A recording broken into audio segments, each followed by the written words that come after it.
Hello, my name is Dennis, and today I'm going to strip for you. It is Pride Month, and it was also about a year ago today that I posted my top surgery video, and I just want to do a 1-year update on talking about my experience with top surgery and showing you guys the results, because I didn't show you guys the results last year because I wasn't really quite comfortable with even looking at myself yet. But I just want to talk about my journey in honor of Pride Month again. So the reason why I wanted top surgery was because even though I had a smaller chest anyway, it still you could still kind of see it when I wore certain shirts, and it made me uncomfortable, and I didn't feel comfortable having my shirt off. Like, I didn't like looking at myself without a shirt on, so I knew that getting top surgery would be a good route for me. I originally was planning on saving up lots of money to have this surgery be done because I know usually it costs quite a sum of money in order to go through with surgery with all the medical bills and everything. And I was at my endocrinologist one day for an appointment. An endocrinologist, if you don't know, is basically the person who will do your hormone levels and help administer your hormones to you if that is an option you want to pursue. I know some people get their hormones through a general practitioner, or I know some people even get their hormones through like Planned Parenthood and stuff, but I feel like the safest route for me was to go to an endocrinologist and have that done. So I was at my endocrinologist's office and she was talking to me about, oh, like, do you ever want to get top surgery? Like, what are your plans around that? And I was like, oh, you know, I want to, but I have to save up money first. And she was like, what do you mean? And I was like, what do you mean? What do I mean? And she told me that the insurance that I'm on actually covers most of the cost of top surgery, which I was flabbergasted to find out. So blessed that my insurance happened to cover top surgery. It was the reason why I didn't know about it was because it was one of the new things that they implemented into my insurance plan. And, you know, I don't go around reading all of my insurance benefits. Like, why would I do that? So, yeah, I researched into it. Double mastectomies that are for transitioning purposes are covered by my insurance. So I was like, well, great, like, let's do it then, because I was ready mentally and just I wanted it now rather than later. So I was able to get a consult in October of 2020. Basically, he explained to me the entire process, even though I was pretty well versed in that knowledge, but his staff made me very comfortable with everything.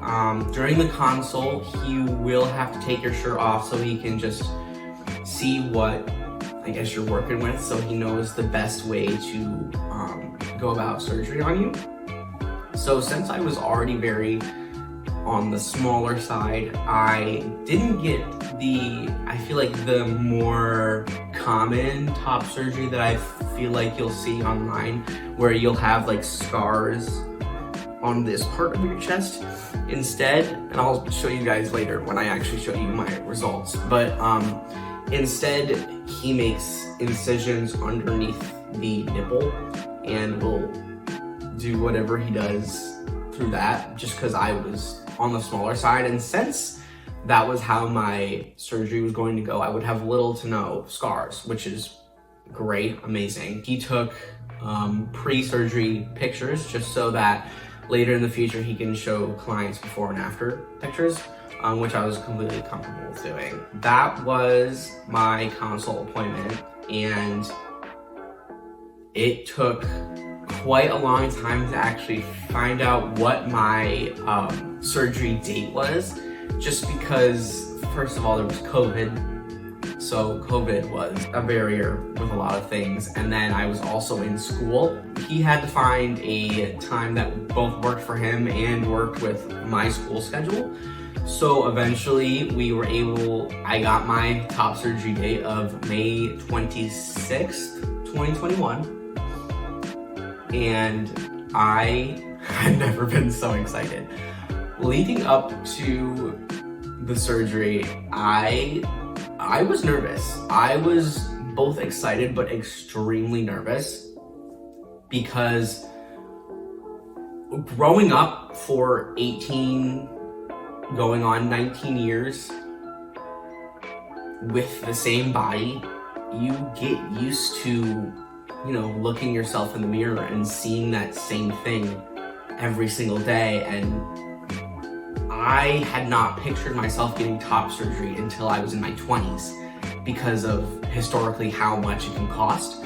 So the fact that I was finally getting it done at the age that I was getting it done was also kind of a shock on my system. I did have feelings of doubt, like what if I didn't like my results? What if things went wrong? I also have diagnosed anxiety, so that also probably was a huge role in my fears. But any major surgery is going to probably strike up a lot of fear, because it's a big deal. It is a life-changing surgery.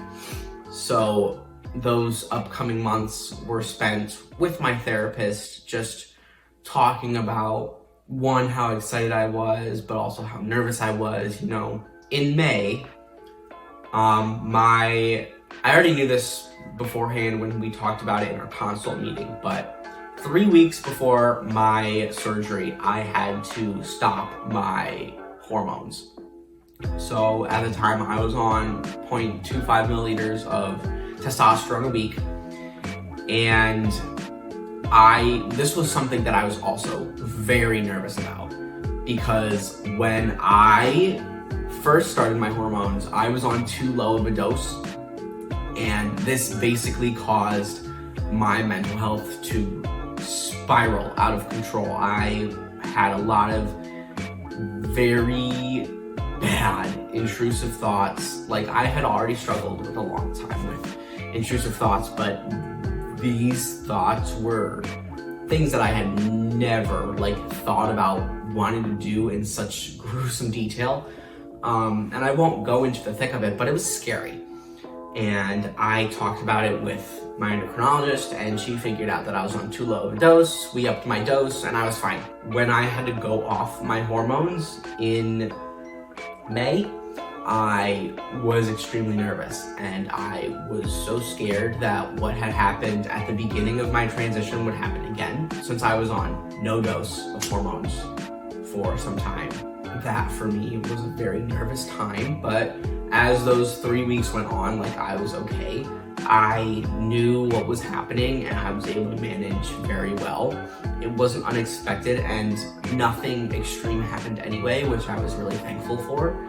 And I had a support system. It's really important for you to develop a support system, both when you're transitioning in general, but also for top surgery, just so you have people to help you, because as I'll discuss later, you do need the help. So on the day of surgery, I went in the morning, and I think my surgery was scheduled for 11, but I wasn't able to get in until 2, because not only were there other surgeries scheduled for that day, but there was also a thunderstorm going on outside.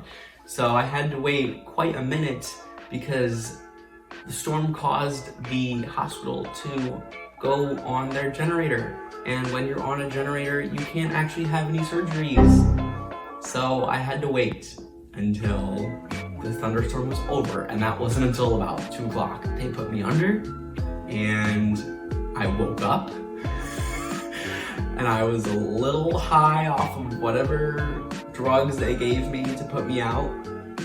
And I remember when I woke up, there was this nurse standing with me, and he was like, "Oh, you're awake." And I was like, "Hey." and he was like, wait, look at my name tag. And his name was also Dennis. Sobbed. I started sobbing. So I thought I was like, oh my God. My mom took me to Panera, and the recovery process was starting. So when you get top surgery, it is recommended that you sleep on your back, because sleeping on your side is going to hurt. I didn't really experience any like major pain. The only time I had any pain was mostly actually in my back because of how long I was laying on it for. When you get surgery, they put this white binder on you for a bit, and you will also have drains attached to your chest. So gross. I had to get those emptied out like basically twice a day. The white like binder came off. I was in like a black like recovery binder, and I had to wear that for 6 weeks, 24/7. The only time I had it off was to shower, and that was a pain in the butt because it just felt gross all the time, and I hadn't yet looked at what I looked like underneath the binder, and it was extremely nerve-wracking even thinking about doing that. Like, showers were hard for me. I basically kept my eyes closed the entire shower. My mom had to help me like put it on and off after my showers. It was not a fun time. The first time that I saw myself after top surgery was at one of the post-op appointments where one of the nurses was like, okay, cool, looks good. And I looked at myself and I was so pleased. It was exactly what I thought it would look like, and I was so happy with how I felt and how I looked. It was a little gross for a second because the glue that held together like the stitches was still like there, but overall, like, I looked great, and I was so happy. Going forward from that, I have been so comfortable in my body. I'm able to wear the shirts I want to. I'm able to be shirtless when I want to be. Showers are so much easier, and my mental health is phenomenal, through the roof. I am just so extremely grateful to have had the opportunity to get top surgery when I did, and that couldn't have been done without the help from my parents and my doctors and my friends and my therapist. Just everyone being able to support me was just so important. So I guess now is the time to show you my results. Also, if you're curious, where are you, Dennis? I am actually in my apartment. This isn't my room, but I'm in my apartment at the moment because I moved. Woo! Living on my own. This isn't my room because my room has to get painted, so I'm in like a temporary spot. This is my chest 1 year after top surgery. It looks pretty normal to me. I don't really have a lot of muscle here yet, so there isn't really the pecs that I feel like most guys have. But once I actually start developing that, I'll have a more normal looking chest, because it kind of looks a little sunken, I guess. But this is what it looks like. Well, this is what it looks like. And I'm very pleased with my results and very thankful that I could have gotten this done. But yeah, thank you so much for watching this video. If you enjoyed and actually want me to talk about more trains related things, let me know, because I'm very comfortable with talking about my experience and everything. And I think it's just an interesting process. So if you enjoyed, make sure you leave a like and subscribe to my channel. And that's everything. Bye.